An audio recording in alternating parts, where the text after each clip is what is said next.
Bismillahirrahmanirrahim. Assalamualaikum warahmatullahi wabarakatuh. Alhamdulillahil qawiyyil matin.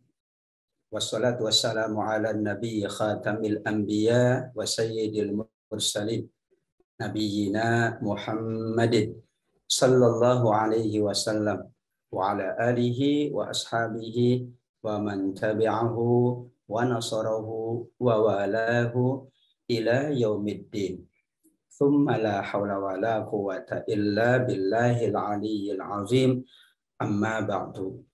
Alhamdulillah, kita selalu bersyukur kehadirat Allah Subhanahu wa taala. Syukur yang akan meningkatkan iman dan takwa kita, syukur yang akan dibalas oleh Allah dengan tambahan-tambahan nikmatnya dalam kehidupan dunia kita, kemuliaan-kemuliaan dalam kehidupan akhirat kita semua. Amin ya rabbal alamin. Salawat dan salam kita sampaikan kepada junjungan alam, manusia teladan sepanjang zaman, Nabi Muhammad sallallahu alaihi wasallam. Bulan ini bulan Rabiul Awal. Kita ingin menggali dan terus-menerus meneladani sunnah-sunnah tuntunan Nabi sallallahu alaihi wasallam. Khususnya bagaimana kita memahami teladan Nabi sallallahu alaihi wasallam menurut Al-Qur'an. Mudah-mudahan semua yang kita bahas dari ayat-ayat Allah tentang nabinya semakin menambah kedekatan kita dengan Al-Qur'an, kedekatan kita dengan Allah, dan kedekatan kita dengan Rasulullah sallallahu alaihi wasallam. Amin ya rabbal alamin. Teladan Nabi Muhammad sallallahu alaihi wasallam menurut Al-Qur'an. Sahabat asa rahimakumullah. Kelahiran Nabi dibedakan dengan kelahiran manusia biasa. Karena kelahiran baginda Nabi sesungguhnya sudah didoakan. Didoakan oleh Nabi Ibrahim alaihissalam. Bahkan sudah diberitahukan, disampaikan berita gembira oleh Nabi Isa alaihissalam. Sehingga dengan demikian Maulid Nabi, kelahiran Nabi sudah diberitahukan oleh Al-Qur'an. Tentu kita ingin menjadikan kelahiran Nabi adalah media kita untuk semakin cinta. Media kita untuk semakin dekat dengan tuntunannya, semakin mengenal, semakin mencintai, dan insya Allah semakin meneladani. Doa dan harapan Nabi Ibrahim saat beliau berada di Mekah. Setelah selesai meninggikan pondasi Ka'bah bersama putranya Nabi Ismail alaihissalam. Setelah amal yang sangat mulia, menyiapkan Ka'bah, menyiapkan seluruh area Ka'bah agar dapat dijadikan sebagai tempat untuk beribadah. Namun beliau, Nabi Ibrahim, bermohon kepada Allah, ya Allah, utus di tempat ini, utus untuk negeri ini, yaitu Mekah, seorang Rasul. Rabbana wab'ath fihim rasulam minhum yatlu alaihim ayatik wa yu'allimuhumul kitaba wal hikmah wa yuzakkihim innaka antal azizul hakim. Ya Allah Tuhan kami, utuslah untuk mereka seorang rasul dari kalangan mereka. Kehadiran Nabi adalah doa dari Nabi Ibrahim alaihissalam, karena Allah Subhanahu wa taala menjadikan Nabi sebagai nabi akhir zaman yang membacakan ayat-ayat Allah, mengajarkan Al-Qur'an, mengajarkan Al-Hikmah, tuntunannya, sunnah-sunnahnya, serta mensucikan jiwa dan hati-hati masyarakat Mekah saat itu. Dan itulah doa Nabi Ibrahim alaihissalam di surat Al-Baqarah ayat 129. Bagaimana mungkin kita tidak mencintai Nabi?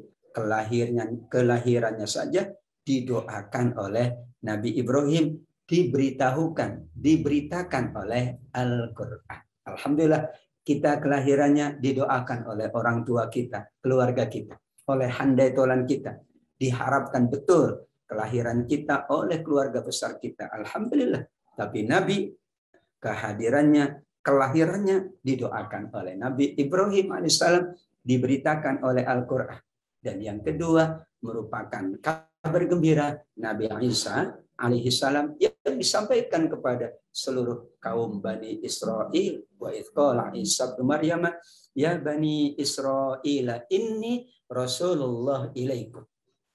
Ingatlah ketika Nabi Isa bin Maryam berkata, wahai Bani Israel, sesungguhnya aku utusan Allah kepadamu. Tugasku membenarkan kitab sebelumku, yaitu Taurat. Dan aku memberi kabar gembira. Kabar gembiranya adalah nanti akan datang seorang Rasul yang akan datang setelahku. Namanya Ahmad atau Muhammad. Subhanallah. Kita semakin cinta kepada Nabi. Nabi Isa alaihissalam menyampaikan kabar gembira bahwa nanti akan lahir seorang Nabi akhir zaman, bahkan namanya sudah disebut di dalam Al-Quran, yaitu Ahmad atau Muhammad. Artinya sangat terpuji. Artinya manusia yang layak dipuji karena memang kemuliaannya di sisi Allah Subhanahu wa Ta'ala. Namanya saja sudah diinformasikan oleh Al-Quran. Alhamdulillah kita diberi nama oleh orang tua kita dan nama itu doa. Bagaimana dengan baginda Nabi?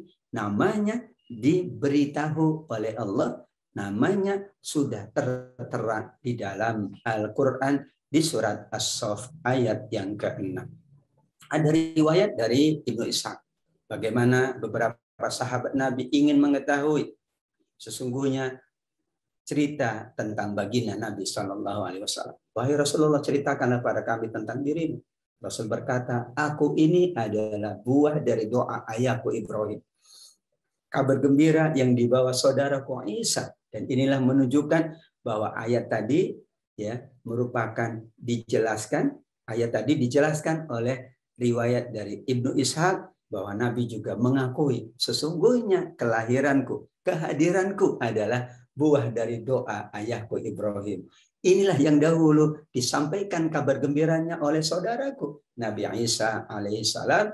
Dan saat ibuku mengandungku, ia melihat cahaya memancar darinya hingga menerangi seluruh istana di Syam di sini. Disitulah Nabi mendapatkan satu kehormatan, satu kemuliaan dari Allah.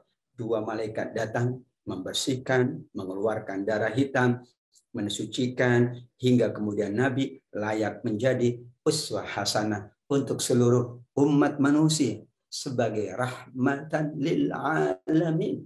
Proses awalnya adalah penyiapan dari Allah Subhanahu wa Ta'ala yang itu menunjukkan mulianya Nabi Muhammad sallallahu alaihi wasallam sampai disebutkan jika hati Nabi yang sangat lapang, yang sangat bersih ditimbang dengan 10 hati umatnya, atau ditimbang dengan 100 hati umatnya, atau dengan 1000 hati umatnya, atau dengan seluruh hati umat manusia, tidak akan mungkin menandingi beratnya, bersihnya, sucinya hati Nabi Muhammad sallallahu alaihi wasallam.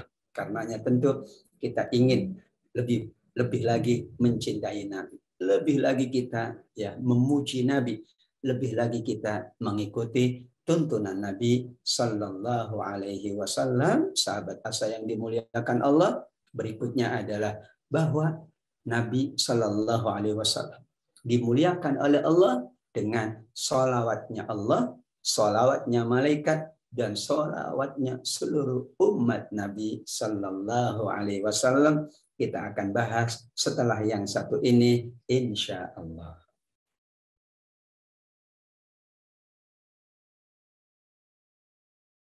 Menuntut ilmu adalah sebuah jalan yang akan mengantarkan manusia pada kemuliaan. Dengan ilmu, manusia mendapatkan panduan untuk berpikir dan bertindak. Untuk itu, Asa TV Indonesia menghadirkan Pustaka Asa, sebuah ruang pembelajaran sistematis bersama para pakar di bidangnya. Quranic Study Series, Quranic Life, Prophet Manner, dan berbagai bidang keilmuan yang dibahas dengan cara menyenangkan. Pustaka Asa hadir setiap Sabtu jam 19.30 waktu Indonesia Barat, hanya di Asa TV Indonesia. Sahabat Asa yang dirahmati Allah Subhanahu wa Ta'ala, semua bersolawat kepada Nabi dari mulai Allah, kemudian malaikat-malaikatnya, dan kita orang-orang yang beriman. Innallaha wa malaikatahu yusholluna 'alan nabi ya ayyuhalladzina amanu Sallu alaihi wa sallimu taslima. Sesungguhnya Allah dan malaikat-malaikatnya berkenan bersolawat untuk Nabi. Karenanya, wahai orang-orang beriman yang betul-betul mencintai Nabi, kalau ingin dikatakan cinta kepada Nabi, sholawatlah kalian untuk Nabi kalian. Ucapkanlah salam penghormatan kepada Nabi. Surat Al-Ahzab 56. Ayat ini dikatakan oleh para ulama tafsir menjadi bukti akan keistimewaan dan keutamaan Nabi dibanding manusia seluruh dunia ini. Bahkan para ulama sepakat bersalawat kepada Nabi hukumnya wajib bagi setiap muslim. Paling sedikit kata mereka sekali seumur hidup. Masya Allah, tidak mungkin kita tidak mampu mengucapkan salawat. Ucapan yang sangat mulia namun mudah untuk dilafazkan. Dan lafaz salawat serta salam atas Rasul adalah syiar khusus untuk Nabi. Sehingga kita selalu menyampaikan salawat, dan salawat tidak patut dinisbahkan kepada selain Nabi Sallallahu Alaihi Wasallam. Kita mengucapkan Nabi Muhammad Sallallahu Alaihi Wasallam, Nabi Isa alaihissalam atau Nabi Isa Sallallahu Alaihi Wasallam. Namun kepada manusia yang lain selain para nabi tidak patut, karena ini syiar khusus. Ini adalah merupakan keistimewaan dan keutamaan para nabi, wabil khusus Nabi Muhammad Sallallahu Alaihi Wasallam.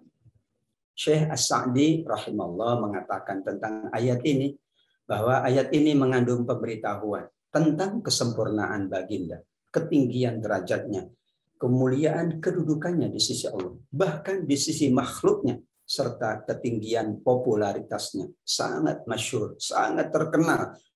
Semua penduduk langit mengenal Muhammad. Semua nabi mengenal Muhammad. Sesungguhnya Allah dan malaikatnya bersalawat, yaitu Allah memuji di hadapan para malaikat. Malaikat muqarrabun yang dekat dengan Allah, yang paling tinggi kedudukannya, juga bersalawat. Mereka mengucapkan salawat karena memuji dan mendoakan Nabi Shallallahu Alaihi Wasallam. Karenanya kita orang-orang beriman, umat Nabi diperintah untuk bersalawat, diperintah untuk mengucapkan salam, yaitu karena kita ingin mencintai Nabi dan bentuk kita meneladani Allah, mengikuti Allah dan para malaikat-malaikatnya, dan itulah sesungguhnya pelengkap iman kita.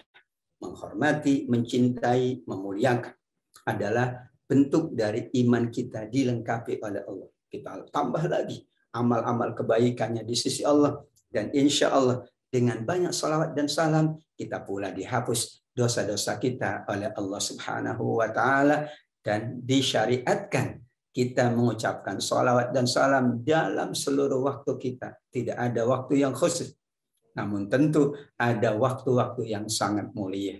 Bulan Rabiul Awal, bulan kelahiran Nabi, sangat mulia. Kita selalu menyebut Nabi, menyebut dan mendoakan Nabi Sallallahu Alaihi Wasallam dengan salawat dan salam. Allahumma salli ala Sayyidina Muhammad wa ala ali Sayyidina Muhammad kama sallaita ala Sayyidina Ibrahim wa ala ali Sayyidina Ibrahim innaka Hamidum Majid. Begitulah bahkan kebanyakan para ulama mewajibkan kita mengucapkan salawat dan salam meskipun berada di dalam sholat. Inilah keagungannya. Nama Nabi disebut oleh kita, disebut oleh semua orang, disebut khususnya ketika kita menunaikan ibadah sholat. Salawat atas Nabi ini, sahabat Asa yang dimuliakan Allah, memiliki banyak keutamaan bagi siapapun yang mengamalkannya. Siapa saja yang bersalawat kepadaku, kata Nabi, sekali, Allah akan bersalawat kepadanya 10 kali. Allah akan memujinya. Allah akan memberikan balasannya. Man shalla alayya wahidah, sallallahu alaihi asyra. Demikian juga siapa yang membaca salawat kepadaku 1 kali, Allah bersalawat kepadanya 10 kali, ditambah dosa-dosanya dihapuskan. Demikian juga diangkat derajatnya 10 derajat. Hadis An-Nasai. Dan disinilah keutamaan Nabi. Meskipun baginda sudah wafat, namun siapapun di antara umatnya yang menyampaikan salawat dan salam, yang mengucapkan salawat dan salam, Allah akan mengembalikan rohnya, sehingga baginda Nabi akan menjawab salam dan salawat kita semuanya. Ma min ahadin yusallimu alayya illa raddallahu alayya ruhi hatta arudda alaihi salam. Salawat dan salam kita sekarang, salawat dan salam kita ya kapanpun insya Allah akan dijawab oleh Nabi. Namun kita tidak mengetahuinya. Yakin saja bahwa Allah akan mengembalikan ruhnya Nabi dan Nabi menjawab salam kita semuanya insya Allah. Sahabat Asa yang dimuliakan Allah, berbicara tentang Maulid Nabi adalah berbicara tentang keteladanan. Bahkan semua pembahasan tentang Nabi intinya adalah bagaimana kita menjadikan Nabi uswah hasanah. Karena itulah ayat inti dari kelahiran Nabi. Ayat inti dari diutusnya Nabi adalah Nabi ini uswah hasanah untuk umatnya. Ayatul uswah al-hasanah lin Nabi, itulah ayat yang melengkapi, ayat yang paling lengkap, ayat yang paling komprehensif. Kalau kita ingin bicara tentang Nabi, ayat ini kita rujuk. Karena inilah landasan kita mencintai Nabi, landasan kita menjalankan amal dan sunnah-sunnah Nabi Muhammad Sallallahu Alaihi Wasallam. Mudah-mudahan kita semuanya mampu menjadikan Nabi sebagai uswah hasanah kita, teladan yang paripurna dalam semua aspek kehidupan. Karena itu adalah perintah Allah, karena itu adalah merupakan jaminan Allah. Nabi adalah manusia yang layak dan patut, bahkan wajib dijadikan uswah hasanah oleh seluruh hamba-hamba Allah Subhanahu wa Ta'ala. Kita akan lanjutkan setelah yang satu ini, tetap di Asa TV Indonesia.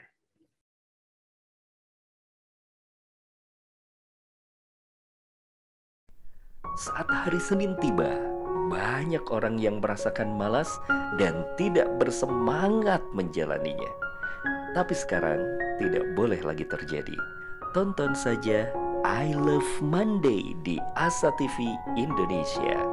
I Love Monday menghadirkan pembahasan mencerahkan dan aplikatif yang dikemas dalam I Love Myself, I Love My Job, I Love My Prophet, dan satu segmen spesial Solve with Love.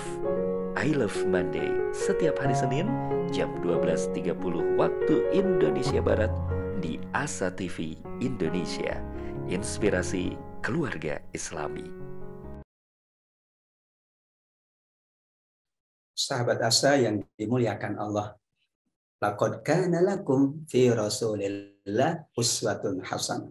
Inilah ayat uswah hasanah yang berbicara tentang kelengkapan mulianya Nabi.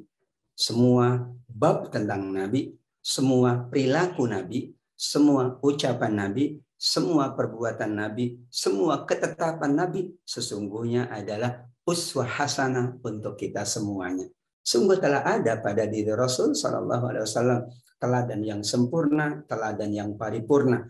Namun Allah Subhanahu Wa Taala menyebutkan mereka yang akan menjadikan Nabi uswah hasanah adalah yang memiliki ciri. Mereka memang orang-orang yang hanya mengharapkan ridha Allah. Mereka adalah orang-orang yang menginginkan balasan pahala di hari akhirat. Dan mereka adalah orang-orang yang memang selalu banyak menyebut Allah Subhanahu wa Ta'ala. Kita bahas misalnya laqad kana.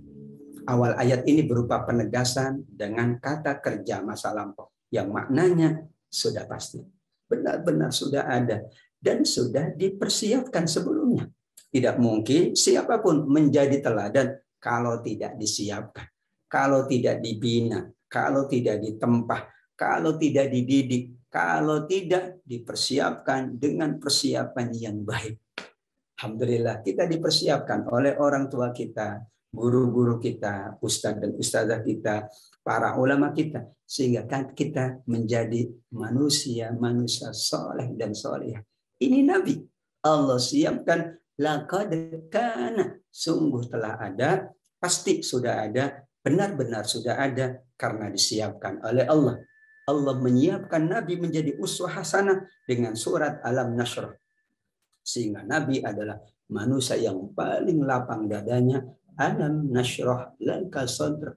Bukankah kami telah melapangkan dadamu wahai Muhammad? Manusia paling lapang, paling pemaaf, paling cinta, paling sayang adalah Nabi Muhammad SAW. Ditambah dengan surat Ad-Duha, Allah tidak akan meninggalkan Nabi Muhammad. Allah tidak akan pernah benci kepada Nabi Muhammad. Ma wadda'aka rabbuka wa ma qala. Ini petanda bahwa Allah akan selalu menjaga, memelihara, dan menyiapkan berbagai hal untuk uswah hasanah Nabi. Ditambah dengan Al-Kautsar yang merupakan anugerah khusus, telaga Kautsar bagi Nabi Muhammad sallallahu alaihi wasallam. Sedangkan fi Rasulillah, sahabat asa yang dimuliakan Allah, ini menunjukkan bahwa keteladanan yang paripurna, uswah hasanah yang wajib diteladani adalah beliau sebagai Rasul. Karena ada dua dimensi.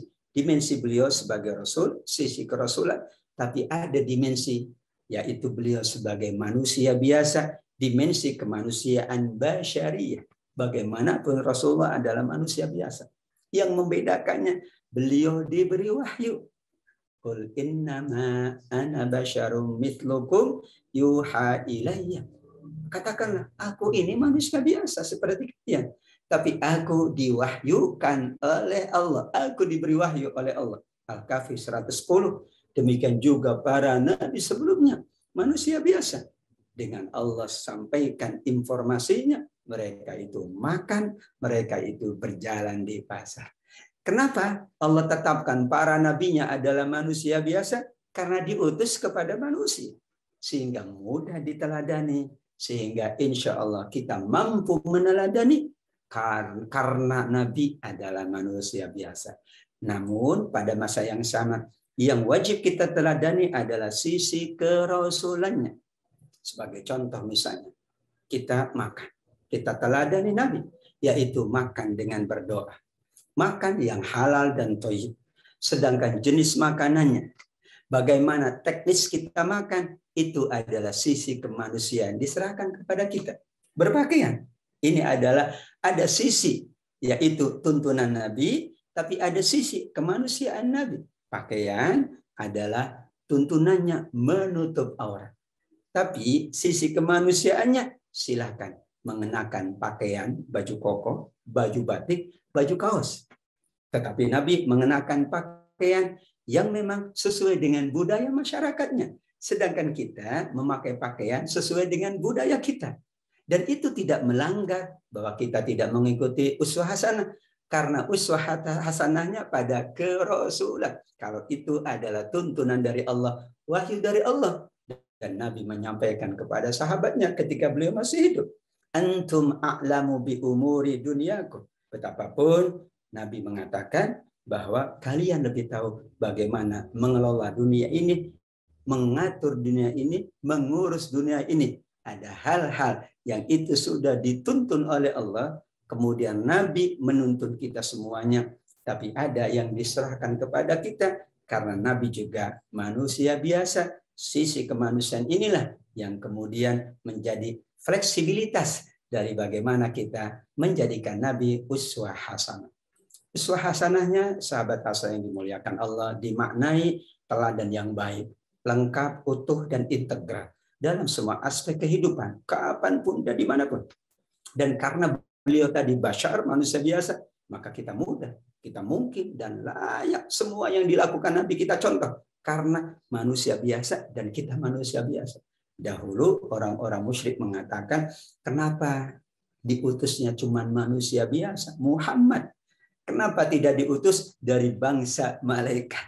Maka Allah menjawab, justru itulah Nabi diutus dari kaumnya, Nabi diutus dari bangsa manusia, Nabi diutus kepada kaumnya, agar kita umatnya dapat mencontoh manusia mulia Nabi Allah Subhanahu wa Ta'ala. Dan karena ini manusia biasa dan semuanya mampu meneladani, untuk itu uswah hasanah Nabi merupakan bukti konkret beliau itu rahmatnya bukan hanya untuk umatnya saja yang beriman, tapi untuk seluruh alam, bukan hanya manusia. Wa ma arsalnaka illa rahmatan lil alamin. Ada bangsa jin, ada bangsa manusia, ada bangsa hewan, dan semua ciptaan Allah yang lain. Karenanya Nabi menuntun menuntun bagaimana sikap kita kepada sesama manusia, sikap kita kepada hewan, bahkan sikap kita kepada alam. Masya Allah, menunjukkan integralitas, kelengkapan dari uswah hasanah. Dan uswah hasanah itu adalah sesuatu yang sangat mulia, apalagi kalau dikaitkan dengan Nabi adalah rahmat bagi seluruh semesta alam. Inilah yang dibutuhkan oleh seluruh umat manusia. Akhlak. Dimanapun berada, mereka sangat suka dengan akhlak yang mulia. Bahkan kalau mereka masih dijaga fitrahnya oleh Allah, mereka akan menjadi manusia yang mulia. Karena akhlak adalah pondasi dari semua sifat dan sikap kebaikan. Disitulah kemuliaan Nabi. Nanti dijelaskan bahwa kemuliaan Nabi adalah karena akhlaknya yang agung. Wa innaka la'ala khuluqin azim. Sahabat asa yang dimuliakan Allah, dalam kitab Fathul Bari, Ibnu Hajar menyebutkan, adab itu kita menerapkan semua yang dipuji oleh orang, semua yang disukai oleh orang. Apakah itu bentuknya perkataan atau perbuatan. Namun sebagian ulama mendefinisikan adab adalah bagaimana kita menerapkan akhlak-akhlak yang mulia. Dan Imam Abu Hanifah, seorang imam mazhab sekalipun, tetap saja kata beliau, aku lebih suka mendapatkan bagaimana adabnya para ulama, bagaimana akhlaknya para ulama, daripada aku mempelajari beberapa bab dari bab-bab fikih. Ini menunjukkan tetap keutamaan adalah bukan pada keilmuannya, bukan pada ibadahnya, tapi pada akhlak yang mulia. Kenapa akhlak? Karena semua manusia membutuhkan. Kenapa akhlak? Karena Nabi ini uswah hasanahnya adalah sebagai rahmatan lil alamin. Maka semua manusia bisa meneladani akhlaknya. Siapapun kita datang ke sebuah masyarakat, akhlaknya mulia, kita kagum. Siapapun mereka, dimanapun mereka, kalau fitrahnya baik, fitrahnya bersih, mereka sedang mengikuti dan menjadikan Nabi uswah hasanah. Ada orang pemaaf, berarti dia meneladani Nabi. Ada orang dermawan, berarti dia meneladani Nabi. Ada orang yang selalu berusaha mencegah dari perbuatan keji dan mungkar, meneladani Nabi. Dimanapun ketika ada musibah, ternyata yang ingin membantu semua manusia. Dan itu bukti bahwa benar. Laqad kana lakum fi Rasulillah uswah hasanah. Di sini adalah bagaimana menjadikan Nabi rahmatan lil alamin, dan satu-satunya yang mungkin dituntut, yang mungkin dicontoh oleh seluruh manusia adalah bagaimana mereka selalu mencerminkan, menerapkan akhlak-akhlak yang terpuji, baik bentuknya perkataan maupun perbuatan-perbuatannya. Sebagian ulama mengatakan itulah kenapa kalau kita bicara tentang uswah hasanah Nabi, kita pula bicara tentang rahmatan lil alam Nabi, kita juga harus bicara tentang akhlak luhur Nabi Sallallahu Alaihi Wasallam. Sehingga Al-Ahzab ayat 21, kemudian ya Al-Anbiya 107 dilengkapi lagi dengan surat Al-Qalam ayat yang keempat. Wa innaka la'ala khuluqin azim. Sungguh engkau benar-benar wahai Muhammad adalah seorang yang berakhlak luhur. Al-Qalam ayat yang keempat. Oleh para ulama dijadikan ayat ini penaksir bagi uswah hasanah. Dengan demikian, apa uswah hasanah Nabi? Akhlaknya yang luhur. Dan bagaimana akhlak luhur Nabi yang sangat umum itu dijelaskan diantaranya nanti dengan surat At-Taubah ayat 128. At-Taubah 128 menjelaskan beberapa akhlak Nabi yang sangat luhur. Akhlak ini adalah tanda rahmatan lil alamin. Akhlak ini pula yang menjadi catatan dari uswah hasanah baginda Nabi Sallallahu Alaihi Wasallam. Semua orang kagum dengan Nabi. Bahkan Nabi bergelar Al-Amin atau gelar Al-Amin bukan dari sahabatnya, bukan dari keluarganya, tapi dari seluruh masyarakat Mekah. Dan itu sebelum Nabi diutus sebagai utusan Allah, sebagai Rasulullah. Sudah masyarakat semuanya menggelar Nabi, mensifati Nabi dengan Al-Amin, sangat dipercaya dan dapat menjalankan amanah dengan sebaik-baiknya. Kita akan lanjutkan bagaimana akhlak luhur Nabi, Al-Qalam ayat keempat, dan bagaimana pula salah satu tanda dari akhlaknya yang sangat luhur yang diabadikan di surat At-Taubah ayat 128 setelah yang satu ini tetap di Asa TV Indonesia.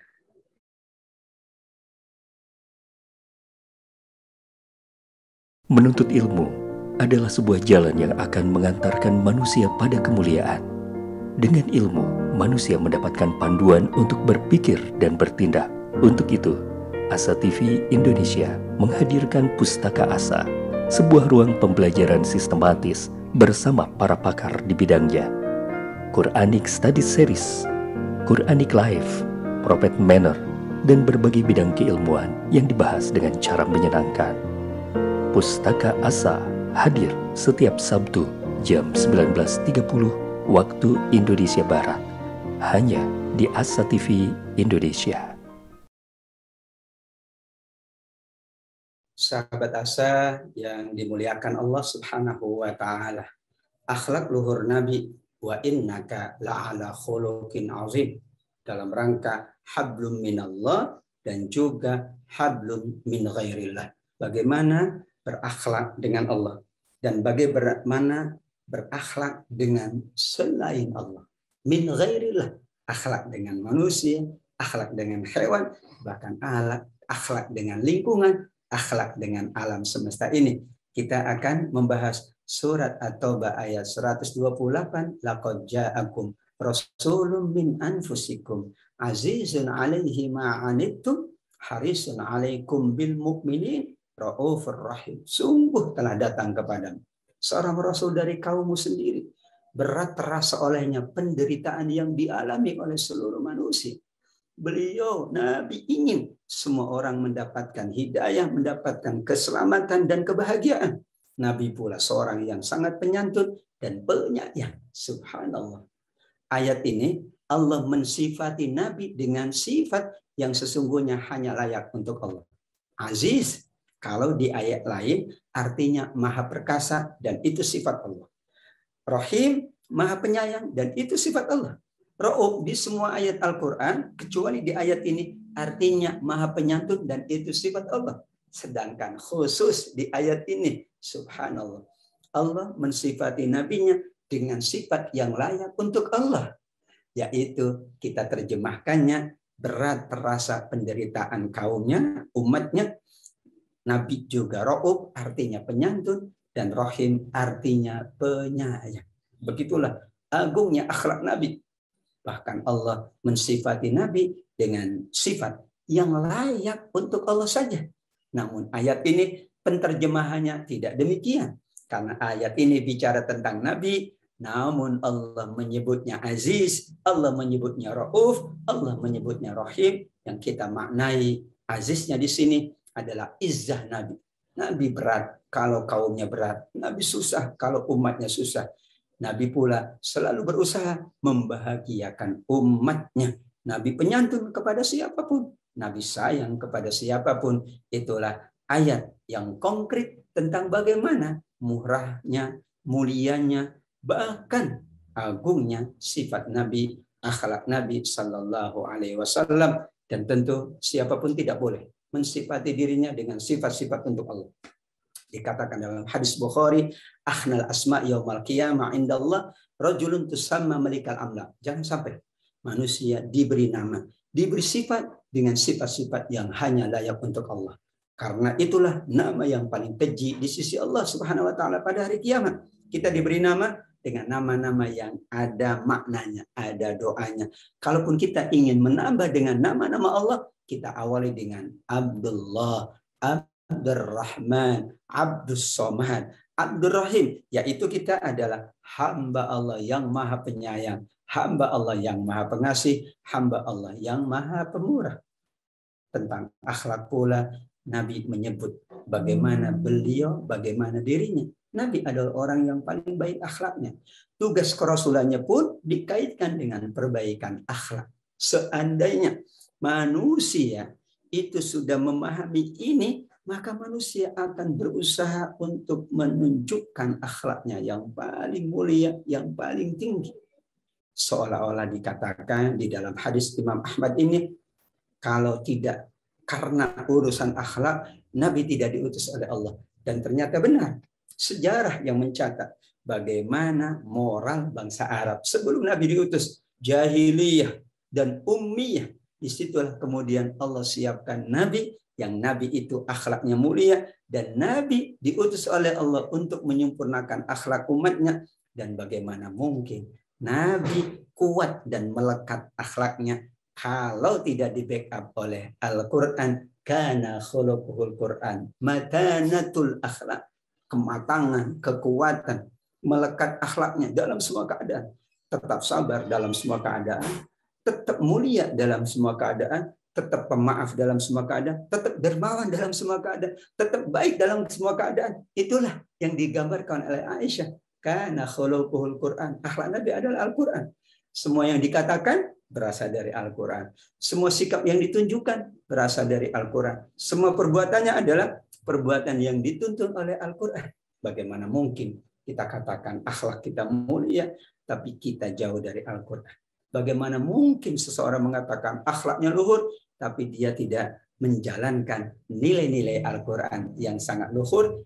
Karena Nabi Muhammad SAW menjadi teladan dengan akhlaknya yang mulia, karena Allah Subhanahu wa Ta'ala selalu menuntun Nabi dengan kalamullah, dengan Al-Quran. Sahabat asa yang dimuliakan Allah, akhlak itu atau akhlak yang luhur bukan given, bukan tiba-tiba, bukan kemudian spontanitas, bukan kemudian langsung jelek ada pada diri seseorang. Nabi pula disiapkan oleh Allah, Nabi pula ditraining oleh Allah, Nabi pula terus-menerus menjalankan kebaikan-kebaikan, dan kemudian jadilah Nabi berakhlak yang luhur. Kita ingin mendapatkan akhlak yang mulia, tentu dengan ikhtiar, riyadhah, kata para ulama sufi. Terus melatih diri, penguatkan diri, termasuk berdoa. Kita memohon kepada Allah agar kita mampu meneladani Nabi, baik meneladani ibadahnya, khususnya meneladani akhlaknya, karena kita akan berhadapan dengan seluruh umat manusia, dan Nabi diutus untuk seluruh umat manusia, tuntunannya untuk seluruh umat manusia, rahmatnya untuk al-alamin, untuk semua ciptaan-ciptaan Allah, untuk semua makhluk Allah. Doa Nabi disampaikan di dalam hadis Tirmidzi dari Ziyad bin Ilaqah, dari pamandanya, Allahumma inni a'udzubika min munkaratil akhlaq wal a'mal wal ahwa. Ya Allah, aku berlindung kepadamu dari akhlak yang mungkar, akhlak yang rusak, akhlak yang buruk, dari amal yang mungkar, dari amal yang buruk, dan dari hawa nafsu yang mungkar. Nabi yang sangat sempurna akhlaknya berdoa kepada Allah. Maksudnya adalah, wahai umatku, ikutilah doaku. Wahai umatku, ikutilah tuntunanku. Aku dimuliakan oleh Allah dengan akhlak. Kalau kalian umatku ingin dimuliakan oleh Allah dengan akhlak, maka kita memohon kepada Allah, berlindung kepada Allah dari akhlak yang buruk, amal yang tercela, hawa nafsu yang mungkar, yang selalu menyuruh perbuatan maksiat. Doa Nabi yang lain diabadikan dalam hadis Muslim, Allahumma hdini li ahsanil akhlak, la yahdi li ahsaniha illa ant. Ya Allah, tunjukilah padaku akhlak yang baik. Tidak ada yang dapat menunjukinya kecuali Engkau, ya Allah. Berarti akhlak ini adalah hidayah dari Allah. Namun kita berikhtiar, kita berusaha, kita terus-menerus ya, berusaha untuk berakhlak yang mulia. Karena kitanya memohon kepada Allah. Kita pula memohon agar dipalingkan dari kejelekan akhlak, keburukan akhlak. Dan semuanya adalah yang kuasa memalingkannya adalah Allah Subhanahu wa Ta'ala. Kedua hadis ini menunjukkan betapa Nabi ingin umatnya berakhlak yang mulia. Buktinya Nabi menuntun dengan doa. Nabi ingin semua makhluk Allah, semua manusia khususnya dapat menunjukkan akhlak yang terpuji. Innamal umamul akhlaqu ma baqiyat fa in humu zahabat akhlaquhum zahabu. Seorang penyair Syauqi mengatakan, sungguh eksistensi kebaikan satu umat, satu masyarakat adalah tergantung pada akhlaknya, moralnya, etikanya. Kalau sudah tidak dijaga lagi akhlaknya, moralnya, maka masyarakat itu umat itu mungkin sudah berada jauh dari Allah Subhanahu wa taala. Kita jaga akhlak yang mulia, kita tunjukkan akhlak yang mulia, dan berarti kita adalah umat Nabi yang sangat mulia dengan akhlaknya yang sangat luhur. Dan begitulah bagaimana kita memaknai teladan Nabi menurut Al-Quran. Mudah-mudahan kita semuanya selalu dimudahkan oleh Allah, selalu diberi petunjuk oleh Allah dengan akhlak-akhlak yang mulia, amal-amal terbaik. Dan kita memohon perlindungan agar kita dihindari dari akhlak yang tercela, dari amal yang buruk, dan dari nafsu yang selalu menyuruh perbuatan keji dan mungkar. Amin ya rabbal alamin. Terima kasih atas kebersamaannya bersama Asa TV Indonesia. Kita akan lanjutkan insya Allah di tema yang lain, tetap bersama Asa TV Indonesia. Wallahu a'lam. Aqulu qouli hadza wa billahi taufiq wal hidayah. Terima kasih atas kebersamaannya. Mohon maaf atas kekhilafannya. Wassalamualaikum warahmatullahi wabarakatuh.